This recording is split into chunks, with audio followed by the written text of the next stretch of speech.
नमस्कार दोस्तों, मैं एक बार फिर से आप सबके सामने हाजिर हूँ।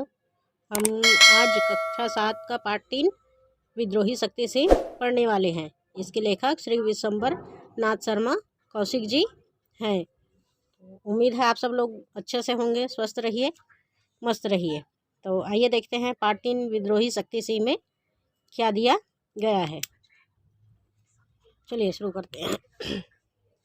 मान जाओ तुम्हारे उपयुक्त यह कार्य ना होगा। चुप रहो, तुम क्या जानो, इसमें वीरता नहीं अन्याय है।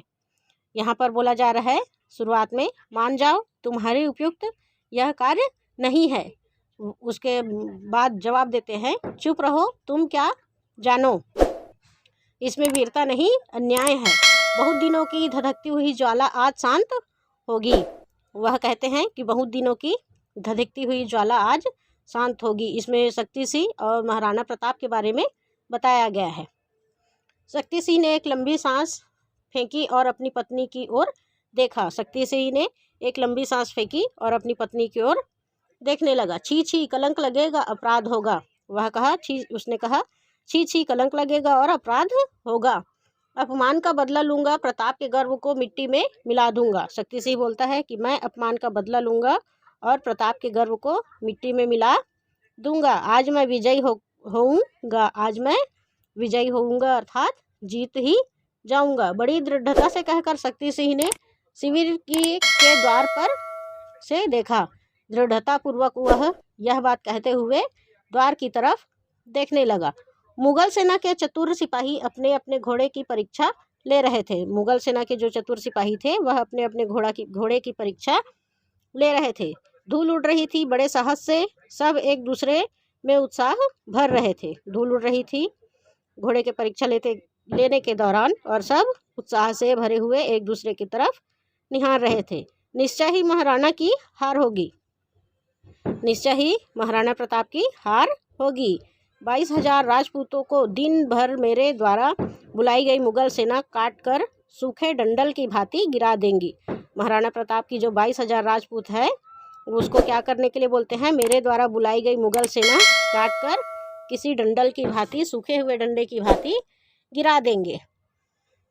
भाई पर क्रोध करके देशद्रोही बनोगे। कहते कहते उस राजपूत बालक की आंखों से चिंगारियां निकलने लगी।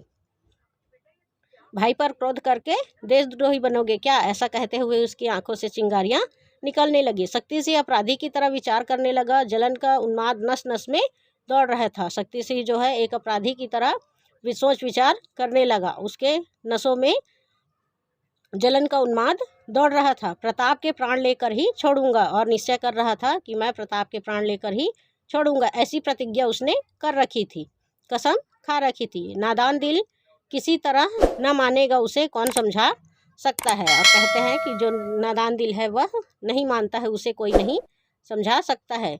रणभेरी बजी, कोलाहल मचा। मुगल सैनिक मैदान में एकत्रित होने लगे।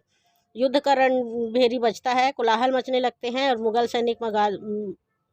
सैनिक मैदान में एकजुट होने लगते हैं। पत्ता पत्ता खड़खड़ा उठा। उस समय जो है पत्ता पत्ता जो है खड़खड़ाने लगा। बिजली की भांति तलवारें चमक रही थी। उस दिन सब में उत्साह था। तलवारें जो हैं बिजली की समान चमक रही थी और उस दिन सबके मन में उत्साह भरा हुआ था। युद्ध के लिए भुजाएं पकड़ने लगी।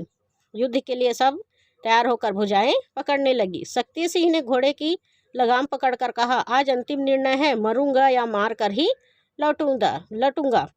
शक्ति सिंह ने घोड़े की लगाम पकड़ा और कहा कि आज आखिरी दिन है, या तो मार के लौटूंगा या मर ही जाऊंगा। शिविर के द्वार पर खड़ी मोहिनी अपने भविष्य की कल्पना कर रही थी। उसने बड़ी गंभीरता से कहा, ईश्वर आपको सद्बुद्धि दे, यही प्रार्थना है। शिविर के द्वार पर मोहिनी, जो शक्ति सिंह की अर्धांगिनी थी, वह अपने भविष्य की कल्पना कर रही थी और गंभीरता से कहती है कि ईश्वर आपको सद्बुद्धि दे, मैं ऐसी प्रार्थना करती हूँ। एक महत्वपूर्ण अभियान के विध्वंस की तैयारी थी। एक बहुत महत्वपूर्ण अभियान के विध्वंस की तैयारी चल रही थी। प्रकृति कांप उठी। घोड़े और हाथियों के चित्कार से आकाश थरथरा उठा था। प्रकृति कांप रही थी। घोड़े और हाथियों के चित्कार से आकाश जो है, बादल जो है वह भी थरथरा उठा था। बरसाती हवा के थपेड़ों से जंगलों के वृक्ष रणनाद करते हुए झूम रहे थे। पशु पक्षी भय से त्रस्त होकर आश्रय ढूंढने लगे थे। जंगलों में जो वृक्ष हैं वह रणनाद करते हुए झूम रहे थे। वहाँ के रहने वाले जो पशु पक्षी हैं वह भय से त्रस्त होकर अन्य जगह आश्रय ढूंढने लगे। बड़ा प्रतिकूल और विकट समय था। बहुत ही वह समय जो था प्रतिकूल और विकट भरा समय था। उस भयानक मैदान में राजपूत सेना मोर्चाबंदी कर रही थी। उस भयानक मैदान में राजपूत की जो सेना थी वह मोर्चाबंदी कर रही थी। हल्दी घाटी की ऊंची चोटियों पर भी लोग धनुष चढ़ाए उन्मत्त खड़े थे। हल्दी घाटी में जो ऊंची चोटियां हैं वहाँ पर भी लोग जो हैं वह धनुष बाण चढ़ाए हुए खड़े थे। महाराणा की जय सैलमाला से टकराती हुई ध्वनि मुगल सेनाओं में घुस पड़ी। महाराणा की जय सैलमाला ऐसे टकराती हुई ध्वनि, जय बोलती हुई ध्वनि टकराती हुई मुगल सेनाओं में घुस पड़ी। युद्ध आरंभ हुआ। भैरवी रणचंडी ने प्रलय का राग छेड़ा। युद्ध प्रारंभ हो चुका था। भैरवी रणचंडी ने प्रलय का राग छेड़ दिया था। मनुष्य हिंसक जंतुओं की भांति अपने अपने लक्ष्य पर टूट पड़े थे। मनुष्य ऐसे टूट पड़े थे जैसे वह कोई हिंसक बनकर अपने लक्ष्य के ऊपर टूट पड़े थे। सैनिकों के निडर घोड़े हवा में उड़ने लगे थे। सैनिकों के जो घोड़े थे वह निडर होकर हवा में उड़ने लगे थे। तलवारें चमकने लगी। पर्वतों के शिखरों पर से विषैले बाण मुगल सेना पर बरसने लगे थे। तलवार जो है बिजली के समान चमक रही थी और पर्वत पर जो सैनिक थे वह विषैले बाण मुगल की सेना पर छोड़ रहे थे। सूखी हल्दी घाटी में रक्त की धारा बहने लगी। सूखी हल्दी घाटी जो थी उसमें रक्त की धारा बहने लगी। महाराणा आगे बढ़े। शत्रु सेना का व्यूह टूटकर तितर बितर हो गया। जब महाराणा प्रताप आगे बढ़े तो उनके शत्रु ने जो व्यूह रच रखा था वह तितर बितर हो गया, अर्थात बिखर गया। दोनों ओर के सैनिक कट कट कर गिरने लगे थे। देखते देखते लाशों के ढेर लग गए। दोनों तरफ जो सैनिक थे वह कट के गिरने लगे थे और लाशों के ढेर लग गए थे। भूरे बादलों को लेकर आंधी आई। सलीम के सैनिकों को बचने का अवसर मिला। भूरे बादलों को लेकर एक आंधी आई और सलीम के सैनिक जो है उनको बचने का अवसर मिल गया। मुगलों की सेना में नया उत्साह भर गया। मुगल की जो सेना थी उसमें नया उत्साह भर गया। तोप के गोले उथल पुथल करने लगे। धाए धाए करती बंदूकों से निकलती हुई गोलियां दौड़ रही थी। तोप के गोले जो है इधर उधर फेंकने से उथल पुथल करने लगे और बंदूक की गोली जो है धाए धाए निकलती हुई दौड़ रही थी। ओह, जीवन कितना सस्ता हो गया था। जीवन उस समय कितना सस्ता हो गया था।